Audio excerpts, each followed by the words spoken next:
Cependant, rien de tout cela n'était sans espoir, car je constatais progressivement l'existence de spectateurs qui attendaient et aimaient mes films. Seulement, il était clair que personne ne tenait à favoriser des contacts un tant soit peu authentiques entre ces spectateurs et moi. Un membre de l'Institut de physique de l'Académie des sciences me fit parvenir une note publiée par le journal mural de son institut. La sortie du film de Tarkovsky, Le Miroir, a suscité un immense intérêt tant à l'Institut qu'à Moscou en général. Ceux qui voulaient entrer dans la salle où se déroulait la rencontre avec le réalisateur n'ont pas pu tout le faire.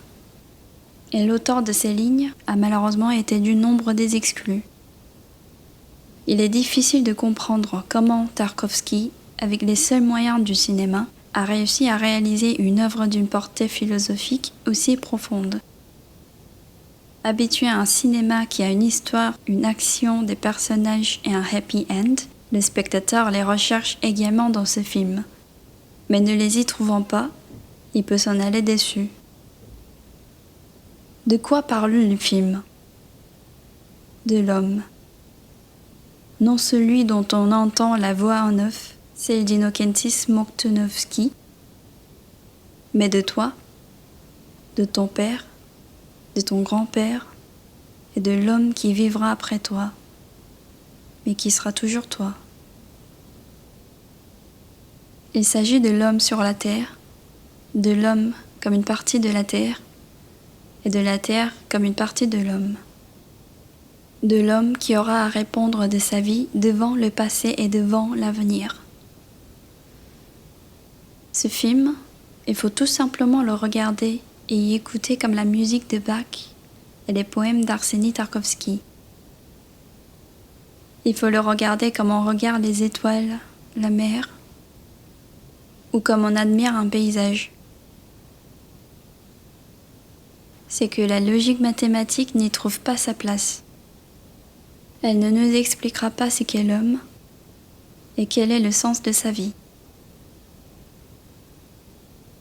Je dois avouer que lorsque des critiques professionnels ont fait l'éloge de mes travaux, leurs opinions et leurs critères m'ont la plupart du temps déçu et irrité. J'avais l'impression qu'au profond d'eux-mêmes, ils étaient restés indifférents ou impuissants et qu'ils remplaçaient leur spontanéité et les perceptions directes par des clichés des cinéphiles. Mais lorsque je rencontre des spectateurs sur lesquels mes films avaient réellement fait impression, ou que je lisais leurs véritables lettres-confessions, je commençais à comprendre toute la raison d'être de mon travail, à pressentir ma vocation, mon devoir ou ma responsabilité envers les autres. Je n'ai jamais pu croire qu'un artiste fût capable de créer pour lui tout seul, avec la certitude que ses œuvres ne pourront jamais servir à personne. Mais de cela, il sera question plus loin.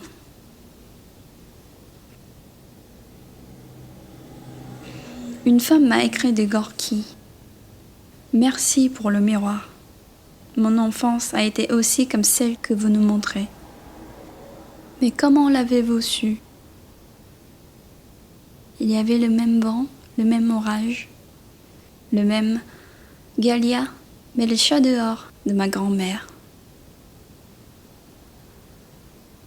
Il faisait noir dans la pièce et la lampe à pétrole s'éteignait de la même façon, mon âme remplie par l'attente de ma mère. Comme on est merveilleux dans votre film l'éveil de la conscience et de la pensée chez l'enfant. Comme c'est juste, mon Dieu. Car nous ne connaissons pas les visages de nos mères. Et comme c'est simple. Savez-vous, c'est en regardant dans cette grande salle noire, ce petit bout de toile éclairé par votre talent que j'ai ressenti, pour la première fois, que je n'étais pas seule. Si longtemps a-t-on essayé de me convaincre que mes films ne servent à rien ni à personne, qu'ils étaient incompréhensibles, que ces aveux-là me réchauffaient le cœur, donnaient un sens à mon activité artistique et confirmaient mon idée que le chemin emprunté ne l'avait pas été par hasard ni en vain.